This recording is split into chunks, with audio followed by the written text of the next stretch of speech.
ketika jenazah ini dirapikan,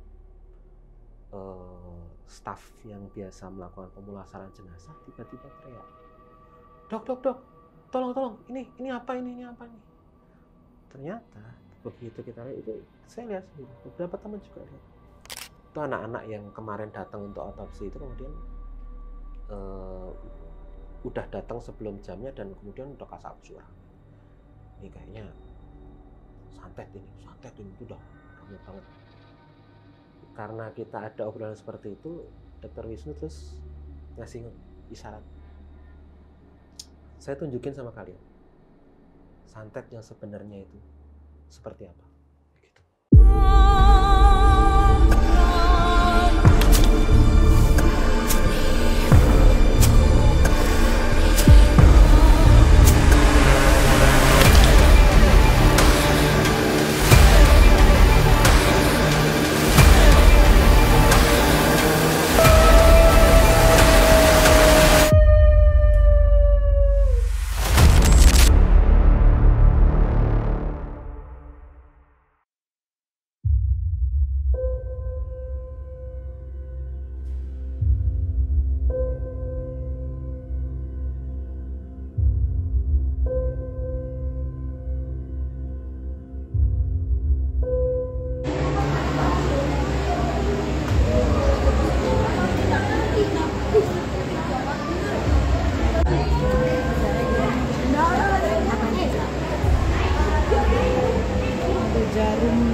Kalau misalnya Mas Yus sendiri, pandangan Mas Yus kan memang udah tahu ya perbandingan dan perbedaan di mana momen itu memang ya ini mistis, momen enggak ini masih bisa pakai logika. Ada nggak selain jaran penoleh atau pas ketemunya di ruang otopsi ada lagi nggak selain itu?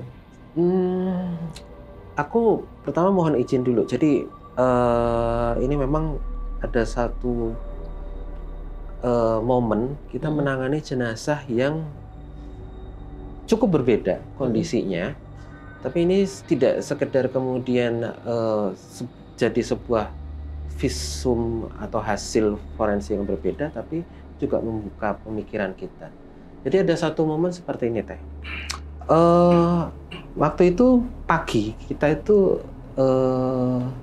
sudah dapat info dari pihak kepolisian, dari pihak reserse bahwa ada permohonan untuk otopsi. Dan otopsi ini dari perempuan, yang diotopsi ini adalah perempuan berumur sekitar 27 atau 28 tahun. Kondisi meninggal itu diperkirakan pukul 5 pagi. Lalu tinggi badan sekitar 162, berat sekitar 38 kg, kurus banget kayak gitu. Dan ketika kita dapatkan kondisinya memang agak memprihatinkan. Ini jenazah ini kalau saya sendiri pribadi yang melihat, ini kalau kondisinya normal, berisi, cantik ini. Tapi kondisi waktu itu kurus banget, pipi itu sampai cekung kayak gitu. Terus tulang-tulang di sini itu sampai kelihatan kayak gitu. Dan kemudian kita dapat keterangan juga dari pihak reserse waktu itu, ini diketemukan posisinya di kamar itu tertelungkup. Dan di sekitar jenazah itu diketemukan muntahan darah bercampur belatung dan ada paku kecil plus patahan silet. Kayak gitu. Itu kemudian sudah membuat asumsi di pikiran kita pada waktu itu. Tapi kemudian, oke, kita lakukan otopsi aja waktu itu. Dan kemudian waktu itu otopsi dipandu sama salah satu dokter senior namanya Dr. Wisnu. Kemudian ada yang juniornya namanya Dr. Bayu. Tim forensik termasuk juga mahasiswa kedokteran dan termasuk saya itu ada sekitar 8-9 orang gitu. Itu kita lakukan prosedur mulai dari kalau otopsi itu kan kita foto dulu. Jadi kita foto dulu, kita lakukan pemeriksaan luar, tidak ada tanda-tanda bekas penganiayaan, tidak ada bekas-bekas kemudian tusukan benda tajam atau hasil memar dan lain sebagainya, semuanya normal. Cuma memang kondisi jenazah terlalu kurus untuk ukuran normal, kayak gitu. Kemudian karena bagian luar itu tidak ada masalah, pemeriksaan toksikologi itu juga negatif, pemeriksaan virus itu juga negatif. Lalu kita coba buka bagian sini. Buka bagian sini. Pertama karena kita dapat info bahwa katanya dia muntah, itu kita lihat bagian lambungnya, bagian usus. Yang aneh adalah di bagian lambung bekas-bekas makanan itu masih ada. Oke. Jadi seharusnya kalau ini muntah, ya, ini kosong, nggak ada. Tapi ini kayaknya bekas-bekas makanan itu masih ada. Oke, itu yang pertama. Terus kita coba observasi lagi bagian dalam. Dari bagian sini terus ke sini. Nah, di sini tuh kita lihat ada genangan darah. Dan kemudian di dekat limpa itu kayak ada bagian yang kayak menonjol. Terus dan itu bagian itu yang kita lihat itu bukan sesuatu yang normal. Kemudian sama dokter Wisnu bagian itu ditekan gitu. Terus kayak muncul sesuatu dan itu kemudian coba ditarik sama dokter Wisnu. Itu muncul ruas kayu besarnya segini. Oke. Kayak gitu. Keluar gitu. Cep, gitu. Oke. Bagian luar normal, tidak ada bekas-bekas benda dari luar masuk ke dalam, tapi kenapa di dalam ada kayu? Gitu. Oke, itu dicatat. Terus akhirnya kita periksa lagi, nggak ada, bahkan sampai biasanya kalau otopsi itu kan organ dalam itu ada beberapa yang kemudian dikeluarkan terus ditimbang. Kalau misalnya ternyata beratnya melebihi normal, berarti ada sesuatu. Tapi ini semuanya normal. Akhirnya kemudian ditutup lagi. Kita waktu itu dari dokter Wisnu akhirnya menyimpulkan meninggal akibat pendarahan bagian dalam. Gitu, karena ada darah banyak banget di sini. Setelah itu ternyata ketika jenazah ini dirapikan, staf yang biasa melakukan pemulasaran jenazah tiba-tiba teriak, dok, tolong, ini apa ini? Ternyata begitu kita lihat itu, saya lihat sendiri, beberapa teman juga lihat. Ini mohon maaf, dari bagian kemaluan itu keluar hewan kayak kelabang. Kayak kelabang. Kaki 1000. Gitu, kelabang. Gede banget. Ya, seginilah. Kayak gitu. Keluar dan itu masih hidup. 2 ekor. 2 keluar dari sini. Terus akhirnya sempat terjadi perdebatan. Apakah ini dicatat atau enggak dalam hasil visum itu? Dokter Bayu bilang harus dicatat, dokter Wisnu bilang nggak usah. Tapi itu nanti incognito aja, maksudnya kita berikan keterangan secara lisan atau secara verbal tanpa itu dicatat di hasil visum.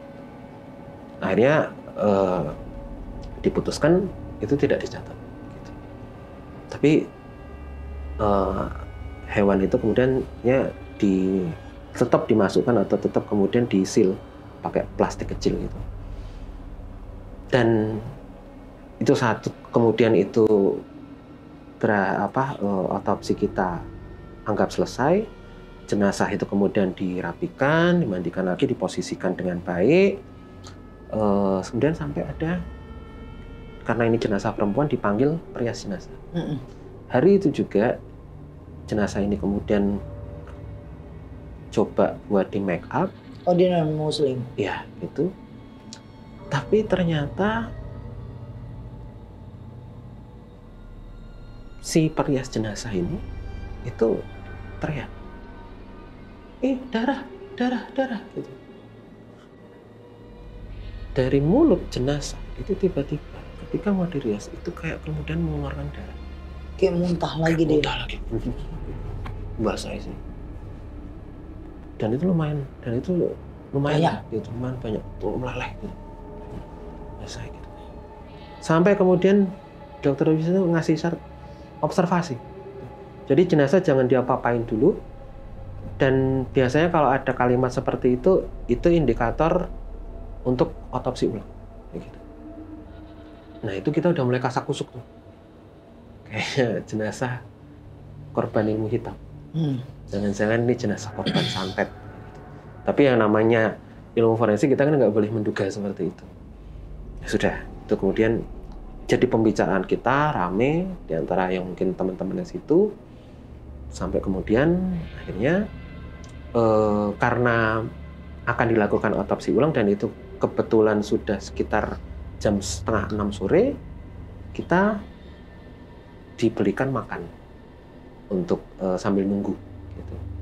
Karena biasanya untuk untuk otopsi ulang itu kita harus juga nunggu koordinasi sama pihak kepolisian. Dari resersenya ngasih petunjuk. Nah ini kita diberikan makan, anehnya pas makanan itu datang, kita mau makan, semuanya basi. Semuanya nggak layak makan. Baunya nggak enak, nasinya berkeringat, berlendir. Pokoknya ya dilihat aja pokoknya nggak enak. Dan padahal menurut pengakuan yang memberikan makan, katanya itu fresh. Katanya baru dimasak. Tapi begitu nyampe, basi semua. Makin kenceng lagi kita ngomong, wah ini apa mistis ini santet apa dan sebagainya, mungkin santet lagi. Sampai kemudian dapat info dari kepolisian, dapat konfirmasi, oke, otopsi ulang bisa dilakukan. Tapi itu kemudian karena sudah sampai di jam 9 malam, akhirnya dokter Wisnu yang mimpin otopsi waktu itu bilang besok pagi aja. Kayak gitu. Stopkan. Dihentikan waktu itu juga. Sekaligus juga untuk observasi, kita lakukan otopsi besok pagi. Gitu. Akhirnya jenazah itu dimasukkan ke lemari pendingin. Nah, malam-malam itu kebetulan ada satu kejadian juga karena satu orang yang biasa jaga itu nggak datang, saya diminta tolong buat nemenin kayak gitu. Padahal bukan tugas saya jaga. Ya udah, saya nemenin. Waktu itu datang di ruang kantor itu, kita beberapa kali di jam-jam yang agak random terpisah itu dengar suara perempuan batuk. Batuknya bukan batuk yang pelan, batuk yang itu. Padahal kita sampai ngecek keluar ruangan nggak ada orang. Terus kita coba dengar itu kok kadang suaranya hilang timbul gitu. Terus juga kadang-kadang diselingi suara yaitu mayat yang mengeluarkan suara. Itu kedengeran. Terus karena saya ngantuk, teman saya ngantuk, saya itu ketiduran itu sampai kurang lebih sekitar jam 3:30, 4 itu kebangun, terus kayak entah antara sadar atau enggak, saya itu kayak ngeliat kelelawar terbang tuh sini. Terus saya mikir, mungkin capek kayak gitu. Kayaknya nggak, karena di dalam ruangan kayaknya nggak mungkin itu ada kelelawar. Ada kelelawar. Ada kalong. Ada kalong gitu. Akhirnya saya bikin kopi. Pas bikin kopi, teman saya yang minta ditemenin ini, namanya Mas Dedi ini, itu erep-erep apa ya? Erep-erep kayak ketindihan gitu lah. Ketindihan sampai gitu. Karena kasihan nggak tega, saya bangun, kayak gitu. Mana bangun dia sadar. Terus saya kasih minum. Kamu kenapa? Oh, aku mimpi jelek banget kayak gitu. Oh, kamu mimpi kenapa? Saya aku mimpi ditindih makhluk kayak bersayap kelelawar gitu. Gede banget. Nindihin aku. Oh, kayak gitu.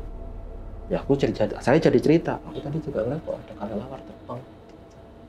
Udah nggak mungkin kok di dalam ruangan ada kelelawar. Wah itu udah obrolan udah kemana-mana, kayaknya nggak bener nih jenazah itu.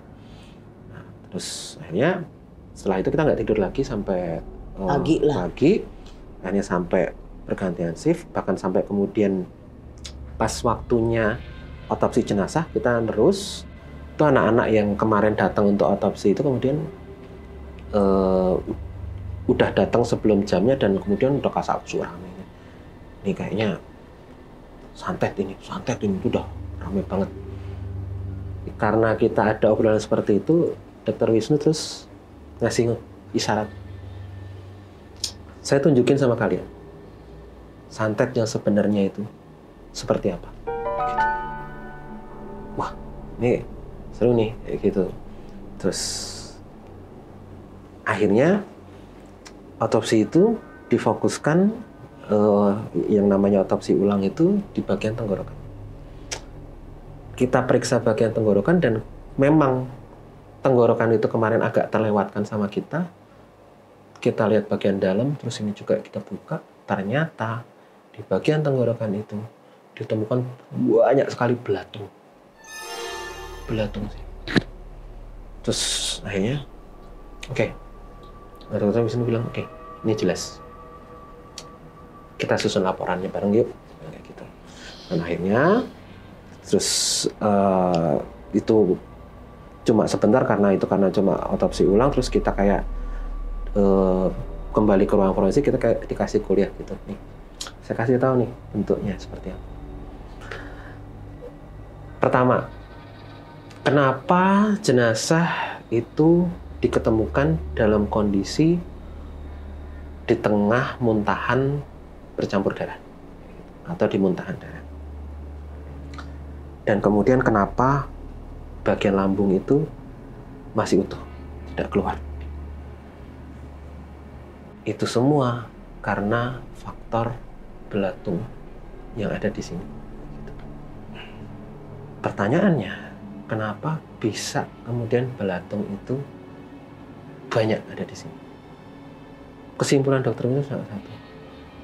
Ini tidak mungkin atau prosentasenya kecil kalau tidak sengaja. Ini kemungkinan dibikin atau dibuat. Ada yang memang bermaksud jahat, bertujuan jahat untuk mencelakai orang ini, dan kemudian memasukkan belatung itu ke makanan dari korban. Entah itu lewat buah, entah itu lewat sayur, entah mungkin yang sudah dimasak lalu dikasih. Dan itu kemudian menjawab kenapa kenapa makanan yang dikirimkan kalau misalnya santet itu diidentikan dengan mitos makanan itu basi. Iya.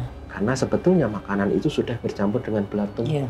Belatung itu melakukan fungsi yang namanya pembusukan, sehingga pembusukan jadi lebih cepat dan makanan itu jadi terasa basi. Gitu. Tapi sebenarnya tujuannya adalah supaya makanan itu dikonsumsi sama orang, belatung itu nyangkut di tenggorokan.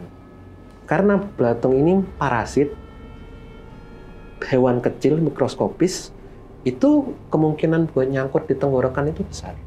Jadi tidak sampai kemudian ke pencernaan. Ketika dia sudah nyangkut di tenggorokan, belatung ini perkembangannya cepat sekali. Apalagi dengan kondisi kondisi di dalam tubuh. Dia berkembang jadi banyak dan itu kemungkinan nyebar. Iya. Ke paru, bahkan mungkin ke kepala. Dokter Wisnu bilang, bayangkan belatung ini menyebar ke kepala. Tenggorokan aja dia batuk, gitu. Pasti akan mengalami kondisi seperti kayak batuk yang luar biasa. Mungkin dia juga sudah mengalami batuk darah sebelumnya, tapi kemudian dianggap itu sebagai ilmu hitam atau black magic, sehingga kemudian dia mungkin mengambil ranah non medis. Yang terjadi kemudian kalau misalnya belatung itu kemudian naik ke kepala dan itu mempengaruhi saraf otak, mempengaruhi sesuatu yang ada di dalam sini, apa yang terjadi? Dia akan seperti mengalami halusinasi. Dia akan mengalami seperti paranoid. Dia akan mengalami seperti gangguan-gangguan yang tidak bisa dijelaskan. Mungkin mendengar suara kayak hewan-hewan itu merayap di kepalanya, tapi dia tidak tahu itu apa. Dan kemudian dia merasa itu adalah gangguan supranatural atau gangguan gaib. Padahal sebenarnya itu dibikin. Itu poin yang pertama. Bahwa dia muntah karena sebenarnya dia mengeluarkan darah dari tenggorokannya yang sudah rusak, jaringannya hancur, berdarah gara-gara belatung ini. Gitu. Jadi sebenarnya ini wujud santet yang kalian pikir, atau sebenarnya wujud santet yang sebenarnya tidak kalian sangka. Gitu. Pertanyaan yang kemudian diajukan, bagaimana dengan bekas paku dan bekas silet yang adanya? Kalau belatung kan sudah otomatis itu terjawab. Bagaimana dengan bekas paku atau bekas silet? Oke, saya tidak mau berasumsi, kata Dr. Wisnu, tapi saya memiliki dugaan. Bayangkan kamu, kondisi kepala kamu mungkin sudah dikuasai sama belatung. Saraf kamu, mungkin juga mental kamu sudah jatuh. Mungkin secara kejiwaan kamu juga dalam tanda kutip terganggu. Yang kamu alami adalah kamu mengalami kegilaan. Dalam kondisi kegilaan, kamu berusaha untuk menghilangkan rasa gatal, rasa sakit, atau rasa yang tidak nyaman yang ada di tenggorokanmu. Dalam kondisi kegilaan, mungkin nggak seandainya dia mengambil benda-benda tajam, paku, bekas silet, kawat, atau apapun, lalu dia masukkan itu ke mulutnya sendiri. Kemudian dia berusaha telan. Dengan harapan itu bisa mengobati atau menghilangkan rasa gatal, rasa batuk yang ada di tenggorokannya. Jadi dia itu muntah darah, mungkin juga gara-gara dia berusaha menelan itu. Dan kemudian malah membuat dia meninggal. Di situ pikiran kita terbuka, oh berarti ini ada motif gitu loh. Ada motif orang yang memang tujuannya ingin mencelakai, lalu dia menggunakan cara itu. Pertanyaan berikutnya, dok, bekas kayu atau batangan kayu yang ditemukan di perut, di dalam perut, di bagian dekat limpa, itu bagaimana? Dokter bisa menjawab. Ini yang ngerjain, saya akui ini orang jago. Ini benar-benar orang ngerti santet. Kayu itu, tapi bukan dimasukkan dari luar secara gaib ke dalam. Jangan salah. Loh, terus gimana? Kayu ini sebenarnya, kalau dari yang saya raba, sama saya lihat, saya amati, itu tumbuh di dalam perut. Mungkin seperti itu. Akhirnya dokter itu ngasih kita beberapa jurnal kesehatan. Di jurnal itu ada beberapa kasus tanaman itu tumbuh di dalam tubuh manusia. Ini santet yang sebenarnya. Orang yang ngerjain, orang pinter yang mencelakai cewek ini, dia tahu biji-bijian, benih, atau mungkin tumbuhan yang dia mungkin sudah rekayasa treatment atau perlakukan sedemikian rupa, sehingga ketika itu ditelan masuk ke dalam tubuh, itu kemudian bisa tumbuh di dalam perut sini. Dan itu memungkinkan secara medis. Ini jurnalnya, ini ilmiah. Di situ kita kaget. Oh, bisa ya? Berarti kayak gitu. Ini cuma faktor cara kok, kata dokter bilang. Santet yang tadinya mungkin di ranah pikiran, seharusnya tidak bisa dibuktikan karena itu ranah pikiran. Tapi jangan lupa, pikiran itu dilihat dari hasilnya. Ya ini hasil pikiran, kayak gitu. Di situ kata kemudian, oh iya, bisa jadi juga. Pertanyaan terakhir, dok, belatung itu gimana? Dokter Bino cuma jawab, itu cuma faktor karena belatungnya sudah nyebar sampai ke bagian dalam. Mungkin juga Karena belatung itu sudah menyebar sampai ke bawah, dan bagian bawah itu adalah bagian yang pembusukannya paling cepat, ditambah dengan faktor belatung itu menarik hewan-hewan seperti serangga, kaki seribu, atau kelabang untuk kemudian mendekat dan masuk ke bagian dalam. Jadi jangan heran kalau kemudian kalian mendapati jenazah yang di dalam tubuhnya ada serangga, ada belatung, parasit, dan lain sebagainya. Bagian yang paling cepat membusuk itu pasti ada serangga.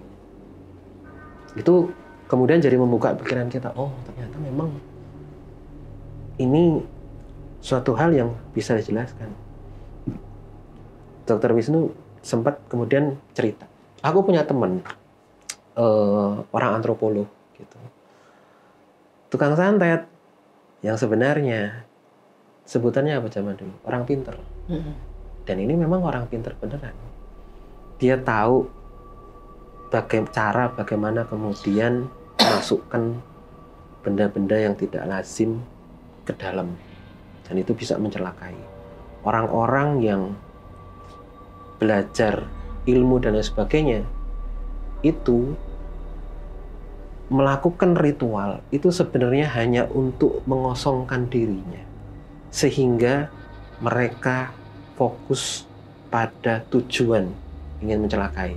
Kenapa harus dikosongkan? Supaya tidak ada lagi rasa kasihan, supaya tidak ada lagi emosi atau beban mental yang kemudian menghantui. Karena tujuan ini untuk mencelakai atau untuk membunuh harus terlaksana. Itu disimbolkan ke dalam bentuk ritual. Itu kata penjelasan Dr. Wisnu. Walaupun mungkin pada prakteknya ya kita kan nggak tahu. Iya, gitu. Benar. Santet atau ilmu hitam itu banyak berkembang di daerah tropis. Kenapa santet tidak banyak menyebar di Siberia, di daerah-daerah Greenland, di daerah-daerah Eropa? Mungkin ada tapi nggak terlalu banyak. Kenapa santet malah banyak dikenal di tempat tropis, hutan dan lain sebagainya? Karena memang vegetasinya banyak, yang bisa dibikin buat ramuan banyak, flora dan faunanya banyak. Dari sekian banyak flora dan fauna, mana yang bisa dipakai buat mencelakai orang? Pilihannya banyak. Dan itu kemudian yang membuat santet ini kemudian banyak berkembang di Afrika, namanya voodoo. Kemudian berkembang di Nusantara, namanya teluh, atau mungkin black magic dan lain sebagainya, termasuk santet. Yaitu karena memang kondisi alamnya itu memungkinkan untuk hal-hal seperti itu. Orang melakukan santet itu bukan untuk pembuktian, tapi memang untuk tujuan membunuh. Mereka bukan untuk membuktikan sesuatu, karena itu mereka paham hanya berada di ranah pikiran. Pikiran itu tidak bisa dibuktikan. Pikiran itu hanya untuk kemudian dilakukan dengan berbagai macam cara. Terserah kamu caranya seperti apa, tapi hasilnya, tujuannya jelas. Pikiran itu seperti itu. Yang dimaksud dengan gaib, bahwa pikiran itu kemudian bisa menghasilkan sesuatu, bisa mewujudkan sesuatu. Yaitu caranya seperti itu. Jadi ini kemudian membuka kita, aku mohon maaf kalau Teria, kalau misalnya mungkin ini malah agak bertentangan dengan mungkin yang dipraktek, atau mungkin yang dulu pernah. Kalau yang dulu mau biarin aja dulu. Yang dulu biarin dulu, karena kalau menceritakan masa saya dulu, dengan saya cuma bilang saya berendam 41 hari, orang udah nggak percaya. Apalagi yang selanjutnya. Kayak bahasanya kita buka pintu aja, rumahnya bau, ya nggak akan pernah masuk. Itu karena itu kan pemikiran saat dokter menjelaskan. Dokter menjelaskan dengan kronologi saat itu, gitu. Belum tentu dengan orang-orang lain. Kayak kemarin saya satu momen lagi jadi narasumber, ada pertanyaan kayak gitu, ada titipan nih pertanyaan gitu kan, dari pesulap merah. Dia pernah punya, pokoknya dia kenal orang, adalah satu dukun, dia mau ngerjain orang.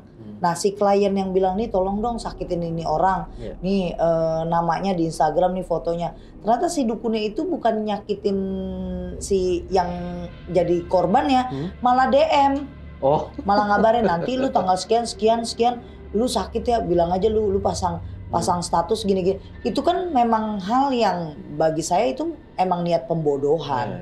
dan melakukan hal itu dengan lu goblok kalau nggak bisa ngapa-ngapain ya udah gitu, nggak bisa nyakitin ya udah, nggak bilang aja nggak bisa gitu. Kalau zaman dulu memang saya zamannya ilmu hitam emang nggak pernah saya kasih tahu saya siapa.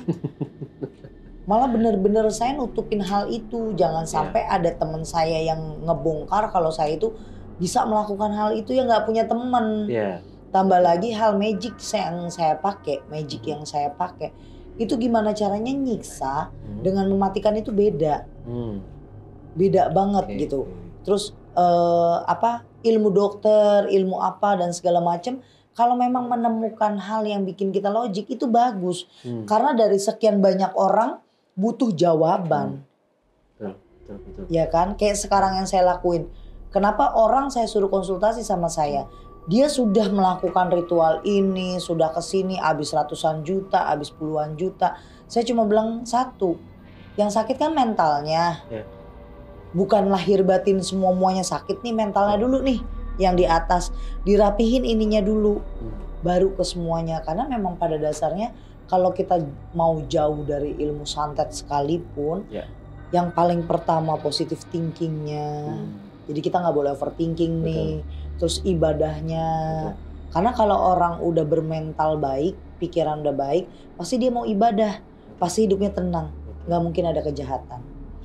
Sekalipun dia ngerasa hidupnya baik-baik aja, dia juga tidak akan menantang siapapun. Gitu. Ini justru ada yang menarik, Teh. Bahwa ternyata ada orang-orang yang memang berilmu atau mengetahui sisi-sisi magic seperti itu. Dan memang kemudian tujuannya adalah mencelakai orang yang zalim, ya. Itu memang kalau dari sisi saya itu mungkin pernah dengar kalau doa orang Traniayah itu pasti diijabah. Itu ada konsep seperti itu. Kenapa mungkin kalau yang terkenal itu, mohon maaf kalau misalnya ada teman-teman yang mungkin dari daerah Kalimantan atau gimana, kenapa kemudian stereotipnya adalah itu adalah tempat yang ilmunya paling kuat. Karena kalau memang berdasarkan penelitian atau mungkin referensi yang saya baca, ketika ilmu ini coba diterapkan, itu didasarkan pada kepasrahan. Sikap nol atau titik batin nol yang kemudian diberikan atau dilancarkan ketika kemudian melakukan hal itu yang justru malah berdampak. Dalam artian begini, setahu saya kalau ada ilmu yang dilancarkan itu pakai panah. Jadi dilakukan ritual, kemudian setelah itu sebelum dilancarkan itu pakai panah itu ditarik. Mantranya itu kurang lebih kalau dikasih terjemahan adalah, kalau misalnya saya yang salah, biar saya yang mati. Tapi kalau dia yang salah, biar dia yang mati. Itu biasanya kemudian tes. Itu kemudian nanti jadi apa ya? Ya keadilan itu kemudian akan datang seketika. Kalau misalnya memang orang itu yang salah, target yang salah, orang itu yang mati. Nah, itu yang namanya tadi saya bilang hidayah. Bagaimana cara orang ibaratnya bagaimana cara orang tahu itu dapat hidayah dari Tuhan atau itu kena santet? Bener enggak? Betul, itu yang nggak bisa kejawab. Karena kenapa saya bilang nggak bisa kejawab? Hidayah dari Tuhan pun kadang Tuhan memberi teka-teki itu untuk kita ngerasa kita ngerasa dong kalau kita manusia tempatnya salah, kita muhasabah, kita tahu diri kalau kita ini manusia yang emang kosong gitu. Tapi kan manusia-manusia di luar kan kadang ini gue disantet orang nih. Tugas saya itu Mas Yus, kenapa saya berani untuk berbincang di depan banyak umum kalau ini gue mantan, nah lu udah stop. Karena kenapa? Kebanyakan itu orang di dalam satu perguruan silat saya aja, yang saya bilang 6 orang ini gagal, ini masih jadi dukun. Bahasa masih jadi dukun apa? Udah gagal, lu tetap pede kalau lu dukun sakti gitu. Jadi apapun yang dilakuin sama dukun-dukun, ibaratnya mau bikin orang mati lah segala macam, udah nggak usah didengar. Dan kebanyakan kan yang datang ke sini emang bener dia sakit, emang bener dia memang bener-bener dia non medis. Ada yang memang dia medis tapi nggak mau ke dokter, cuma asumsi aja. Nah itu tuh tugasnya konsul untuk pilih-pilih. Kayak contoh Mas Yus punya 2 kasus, jaran penoleh sama yang cewek ini. Jaran penoleh yang nggak bisa diasumsiin pakai logika. Betul. Jangankan logika, dokter di situ aja angkat tangan bahasanya kenapanya. Nah kan wanita ini beda lagi. Nah jadi kan nggak pernah tahu Mas gimana tepatnya di mana sih, di mana sih. Tapi seorang dokter, seorang pemimpin di situ untuk menenangkan semua yang ada di situ, biar tidak ada kegaduhan, ngambil jalan kesimpulan secara ilmu sains. Kenapa? Saya ada nggak satu buku sih, ada beberapa buku jurnal, dan kebetulan saya sudah dipanggil sama dosen. Jadi dia cuma minta ramuan apa aja sih yang Teh Ria pernah pakai untuk pengobatan. Terus pengobatannya itu kan kalau saya memang semua dari herbal pengobatan ya. Terus jampe zaman dulu sampai jampe sekarang tuh ada nggak sih? Terus kata-kata keluarkan ada doa, ada juga kayak bahasa Sunda untuk kepercayaan. Ya, contoh kayak misalnya kita sakit, kita bacanya baca Sunda, biar anak itu logisnya oh ya udah disembuhin deh sama mak gue gitu. Itu dibikin buku saya. Jadi kalau sekarang orang bilang ya bener kan? Santet tuh nggak ada, bodoh amat mau santet ada apa nggak ada, yang penting gue udah nggak yang lama. Tugas saya sekarang bukannya mikirin Ria yang dulu diikut campurin, terus disamakan Ria sama yang dulu. Maksudnya dengan cerita ini nih Mas, bagusnya untuk orang-orang yang nonton. Jadi orang bisa polanya dibedain, orang datang ke sini biar tahu ini yang santet, ini yang medis. Karena kesini kesandung aja. Koreng banana itu dibilangnya disantet. Padahal diabetes. Nah, dan udah kayak gitu kebanyakan orang-orang yang kayak tadi aku cerita bareng sama Mas Yus di luar sebelum masuk kamera ya, sebelum masuk konten. Ini ada perempuan datang pengen minta tolong, suaminya kabur dari rumah, kita tolong tirakatin, udah ditirakatin ternyata memang suami bukan dikerjain perempuan. Memang suaminya ini udah nggak ada kecocokan, memang mereka berdua sadar diri kalau itu sering berantem. Inilah masyarakat Indonesia. Tapi disalahgunakannya satu, jadi ibaratnya semuanya tentang hal goib dijadi satukan. Terus kayak misalnya konten kreator ya horor-horor, dibilangnya semuanya skizo, ya kan? Dia nggak bisa ngebedain lagi mana yang emang bener itu santet atau goib, mana yang enggak. Ya kan udah nggak bisa, ya balik lagi. Orang mau berwacana apapun kan terserah mereka, hak mereka. Tapi dari cerita Mas, ini bagus untuk mereka yang nonton. Ada yang bener memang dari kedokteran nggak bisa dinalar. Ada yang ternyata masih bisa dapat asumsi untuk di medisnya. Jadi biar nggak semuanya tuh yang nonton, oh berarti kalau ini. Jadi ada yang oh ya kalau misalnya ada tetangga gue sakit harus benar-benar dikorek, dicari tahu dulu. Siapa tahu memang benar medis. Tidak dikerjai orang. Karena kalau menurut saya dia semakin suzon sama orang malah dia makin sakit makin menderita. Gitu loh Mas Yus. Betul. Dan semuanya kita serahkan sama pemirsa sama yang menonton. Iya dong. Jadi apapun di sini sahabat mistis, dari cerita Mas Yus dari awal sampai akhir kita selesai di cerita perempuan dengan penuh darah dan belatung, Mas Yus itu ngingetin sama kita kalau ada di satu dimensi yang tidak bisa diungkapkan pakai ucapan, materi, logika, pembelajaran, sains dan lain-lain, dan ada yang bisa diasumsikan dalam hal logik, sains dan ilmu lainnya. Ada. Jadi di sini itu 2 kesinambungan, dua hal yang harus dipikirin. Satu, ada mayit yang tidak bisa masuk logika dan ilmu kedokteran. Yang satu, ada mayit yang biasanya dikenalnya dengan muntah darah dan lain-lain. Ternyata dokter ngambil kesimpulannya dengan hal, oh ya ini memang ada yang ngerjain, tapi niatnya ini meracuni atau menyakitinya secara manusia, bukan setan. Beda sama hal yang kuda. Nah itu udah di luar nalar ya Mas Yus ya. Jadi buat sahabat mistis, sekali lagi apapun yang kalian lihat, kalian tonton, kalian dengarkan, itu tolong dengan bijak kalian saring yang baik. Dicerna satu persatu, satu per kata. Kamu bawa itu buat, oh ya ini yang buruk nih gue buang dari cerita Teh Ria sama Mas Yus. Oh ini yang baik nih gue ambil Nah yang paling penting kebaikan itu ada diri kalian. overthinking. Nah, kalau kalian mikirnya kita berdua di sini buruk, ya apapun yang ada di dalam sini jadi buruk. Ya, bener nggak Mas Yus? Betul. Dia mau ngomong mulu, jadinya Tapi kalau jadi kalau kata Mas Yus tuh kalau begini gini, oh benar juga. Jadi apa? Kamu dapat lagi ilmu. Nah kalau udah overthinkingnya ini dibuang, kamu jadi apapun itu positive thinking, ya pikiran kamu yang baik-baik lah. Akhirnya ibadah kamu jadi bagus. Karena dimanapun hidup berpositif pasti ibadahnya cakep nih. Udah ibadah bagus, hidup tenang. Kalau hidup tenang udah pasti gak punya musuh.